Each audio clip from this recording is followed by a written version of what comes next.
In hospital. Doctor বৃষ্টিকে কেবিনে এনে স্যালাইন দিয়ে দিয়েছেন। এখন সে ঘুমাচ্ছে। বৃষ্টির পাশে বসে রোদ বৃষ্টির হাত ধরে রেখেছে। ডক্টরদের প্রায় পাগল করে ফেলেছিল রোদ। সে বারবার বলছিল, আমার রোদেলার কিছু হবে না তো? আমার বেবি সেফ আছে তো? যদি কিছু হয় আপনাদের অবস্থা কিন্তু আমি খারাপ করে দেব, ইত্যাদি বিভিন্ন থ্রেটও দিয়েছে ডক্টরদের সে। ডক্টররা রোদকে দেখে ভয় পেয়ে গিয়েছিল। রোদকে সবাই শান্তশিষ্ট হাসি খুশি সিঙ্গার হিসেবেই চিনত। এতটা রাগতে কেউ কখনো দেখেনি তাকে। আপনার বেবি সেফ আছে এখন। আসলে তলপেটে একটু বেশি চাপ হয়েছিল, আর একটা হলে ব্লিডিং শুরু হয়ে যেত। আল্লাহর কাছে শুক্রিয়া, মা ও বেবি এখন দুজনেই সেফ আছে। আর কোনো রিস্ক নেই তো ডক্টর? আসলে পেটে অনেকটাই চাপ পড়েছে। ডেলিভারির সময় একটু হলেও প্রবলেম হতে পারে, আর উনি এই কয়দিন নিজের যত্নের অযত্ন করেছেন দেখেই বোঝা যাচ্ছে।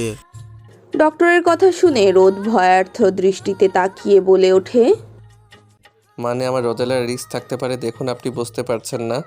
আমার স্ত্রীর একটু যাতে রিস্ক না থাকে, তা না হলে আমি শেষ হয়ে যাব।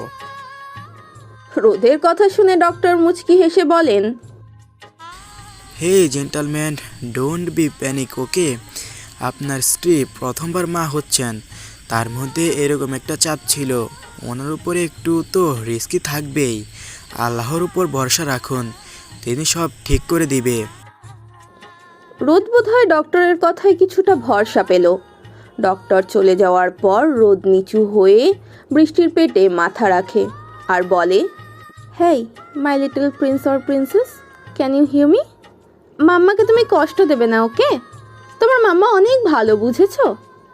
আর আমার উপর রাগ করো না এতদিন তোমার আর তোমার মাম্মার থেকে দূরে থাকার জন্য। Okay my little prince or princess, love you. অজান্তেই রোদের চোখে পানি এসে পড়ে। এই কান্না যে সুখের কান্না, প্রথমবার বাবা হওয়ার অনুভূতি। এদিকে সব জায়গায় নিউজ বের হয়ে গেছে, পুরো ভিডিও ভাইরাল হয়ে গিয়েছে। স্বপ্নেনির বাড়ি কথা চুপটি মেরে বসে আছে। এই বয়সে আর কি কি দেখতে হবে তাকে? তার ভাই, তার ছোট্ট ভাই একটা খুনি, আর সে আজ মারা গেল। একদিকে যেমন ঘৃণা হচ্ছে, তেমনি কষ্টে তার বুকটা ফেটে যাচ্ছে। ছি, আমি ভাবতেও পারছি না আদ্রির মৃত্যুর পেছনে সোহেলও ছিল। আমি আর নিতে পারছি না। কথা আবারও অসুস্থ হয়ে পড়ে। নীর কোনো রকমে কথাকে সামলায়। এদিকে তারা পাথরের মতো বসে আছে। তার বাপি এই রকম, তার বাপি আর বেঁচে নেই। সে যেন কোনো মতেই এই কথাগুলো মেনে নিতে পারছে না। তারা, তুই একটু নিজেকে সামলা। তারা আকাশকে জড়িয়ে ধরে চিৎকার করে কান্না করতে শুরু করে দেয়। এটা কেন হলো আকাশ? আমি সত্যি মানতে পারছি না। এইটা বাস্তবতা, আমাদের এটাই মেনে নিতে হবে। মির্জা বাড়িতে যেন শোকের ছায়া পড়ে গিয়েছে। আবরার আর আরাব যে এমন ছিল তা তাদের ধারণারই বাইরে ছিল। আবির ও রাজও কান্না করছে। সবাই আমাদের ছিছি করে যাচ্ছে। আমার ভাবতেই কষ্ট হচ্ছে, বাপি আর নেই। এদিকে রোদ কেবিন থেকে বের হয়ে দেখে সাংবাদিকরা সবাই জড়ো হয়ে আছে। গার্ডসরা সবাইকে কোনো রকমে আটকিয়ে রেখেছে। হেই গার্ডস, আপনারা ওনাদের আসতে দিন, আজ সব প্রশ্নের উত্তর দিব আমি। কিন্তু একে একে সব রিপোর্টার্সরা রোদকে প্রশ্ন করা শুরু করে। রোদ স্যার, আপনি আমাদের দেশের একজন জনপ্রিয় সিঙ্গার, হঠাৎ আপনি কিভাবে নিখোঁজ হয়ে গিয়েছিলেন? আমার স্ত্রী রোদেলা জাহান বৃষ্টি মির্জার সৎ চাচা আবরার মির্জা আদি মির্জার মতো বৃষ্টিকেও মারতে চেয়েছিলেন, তাই বৃষ্টি নিজের পরিচয় গোপন রাখেন। এমনকি আমাকেও কম মারতে চাইনি। এমনি কি আপনারা জানেন, আমার মামু সাহেবও আমাকে মারতে চেয়েছিল।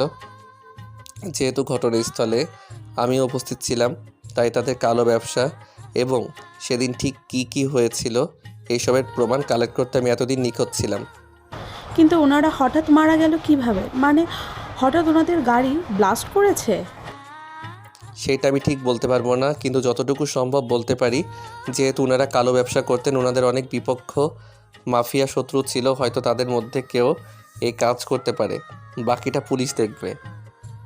অন্যরা কিছু বলতে যাবে তার আগেই রোদের ম্যানেজার বলে ওঠে, আপনাদের সময় শেষ, এবার স্যারকে একা ছেড়ে দিন। বৃষ্টি জ্ঞান ফিরে সবার আগেই রোদের মুখটা দেখে। মেঘালয়, রোদেলা, তুমি ঠিক আছো তো? তুমি থাকতে আমার কিছু হতে পারে বলো? জান, তুমি ঠিক আছো, এটাই অনেক। আমাদের বেবি? আমাদের বেবিও ঠিক আছে ম্যাডাম। সব ঠিক আছে তো? মানে পুলিশ কেন? তোমার সেলিব্রিটি হাজবেন্ড কি এত কাঁচা কাজ করে না? আর যদি কিছু 19-20 হয়? রোদের বলার আগেই বৃষ্টি বলে ওঠে, আমাদের রিভলভার তো আছেই। বাহ, এই না হলে গ্যাংস্টার বউ, তোমার মনে হয় আমরা ক্রিমিনাল কাপল হয়ে যাচ্ছি? আমি তো ভালোই ছিলাম, আপনি আমাকে এই পথে এনেছেন। আপনি সেলিব্রিটি, আপনি আস্ত ডেভিল, একটা ডেভিল সেলিব্রিটি হাজব্যান্ড। যতই হোক আমরা সবার থেকে আলাদা, গ্যাংস্টার কাপল বলে কথা। দুজনেই হেসে দেয়। তখনই একজন নার্স প্রবেশ করে। স্যার, আপনাদের সাথে একজন দেখা করতে এসেছে। এখন আবার কে এসেছে? বললো তো আবির মির্জা। আসতে বলুন। নার্স চলে যাওয়ার পরেই আবির প্রবেশ করে। মুখটা একেবারে শুকিয়ে গেছে ছেলেটার, হবেই না বা কেন, তার ওপর দিয়ে তো কম কিছু যাচ্ছে না। আবিরকে এই অবস্থায় দেখে বৃষ্টির বুকটা ধুক করে ওঠে। যতই হোক আবির তার বেস্ট ফ্রেন্ড ছিল, ওর তো কোনো দোষ নেই। আমি জানি রে রোদ, আমরা তোদের কাছে অপরাধী। এইভাবে কেন বলছো আবির ভাইয়া? ওহ রোদেলা, তুমি আমাকে মনে রেখেছো, আমি তো ভেবেছি বোধহয় ভুলে গিয়েছো। এইভাবে কেন বলছো আবির ভাইয়া? যতই হোক তুমি এককালে আমার বেস্ট ফ্রেন্ড ছিলে, এমনকি রোদেরও। রোদেলা, তোমাকে আমি আগেও ভালোবাসি, এখনও, কিন্তু তোমাদের ভালোবাসার কাছে আমারটা কিচ্ছু না। আমি হয়তো অনেক অন্যায় করেছি। তুই কোনো অন্যায় করিসনি, করেছে তোর বাবা কাকারা, আর তার শাস্তিও তারা পেয়েছে। পাপ কখনো পাপকে ছাড়ে না। কাউকে ভালোবাসা পাপ না আবির ভাইয়া, তোমার জন্য বেস্ট কেউ অপেক্ষা করছে। হয়তো। আচ্ছা, এবার আমি আসি। আসলে আমরা সবাই আমেরিকা চলে যাচ্ছি, তাই কোনো দিন দেখা হবে কিনা জানি না, তাই শেষবার দেখা করে যাচ্ছি। মানে? দেশের যা অবস্থা, সবাই আমাদের এইটা সেইটা বলে যাচ্ছে।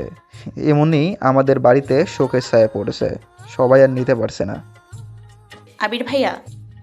রোদেলা, থাক, আর কিছু এক্সপ্লেন করা লাগবে না, ভালো থেকো তোমরা, আসি। রোদ এবং দুজনেই নীরব থাকলো। অতীত। রোদ, বৃষ্টি ও আবিরের বন্ধুত্ব খুবই ভালোভাবে যাচ্ছিল, কিন্তু আবির ও রোদ দুজনেই রোদেলাকে ভালোবাসতো। কিন্তু রোদেলা কাকে ভালোবাসে? রোদেলা ভালোবেসে ফেলেছিল তার মেঘালয়কে। এদিকে আদি ও নীর নিজেদের বন্ধুত্ব দৃঢ় করে রাখার জন্য ওদের বিয়ে দেওয়ার সিদ্ধান্ত নেয়। বড় হলে বড় করে বিয়ে দেবে, এবং তাই হলো। এতে রোদেলা এবং মেঘালয় দুজনেই খুশি হয়েছিল। হয়নি শুধু একজন, আবির। আবির সেদিন সারাটা রাত নিজের ঘরের দরজা বন্ধ করে কান্না করেছে। এটাই ছিল অতীত। বর্তমান। এখন বৃষ্টির 9 মাস চলে। এখন পরিস্থিতি খানিকটা স্বাভাবিক। সবাই জানে সেই রোদেলাই বৃষ্টি। সবাই হ্যাপি যে তাদের বৌমা তাদের কাছে ফিরে এসেছে। অভি ও নানুমাও এখন রোদ ও বৃষ্টির সাথেই থাকে। আর রোদ, সে তো বৃষ্টির জন্য 3-3টে সার্ভেন্ট রেখেছে। সব দিক দিয়ে তার নজর আছে। সে নিজের রেকর্ডিংও মিস দিয়েছে, এই নিয়ে যে কতবার তার কোনো হিসাব নেই। আর কতবার যে সে বকা খেয়েছে তারও কোনো হিসাব নেই। রোদ বৃষ্টির পেটে মাথা রেখে বেবির সাথে কথা বলছে, আর বৃষ্টি হাসছে।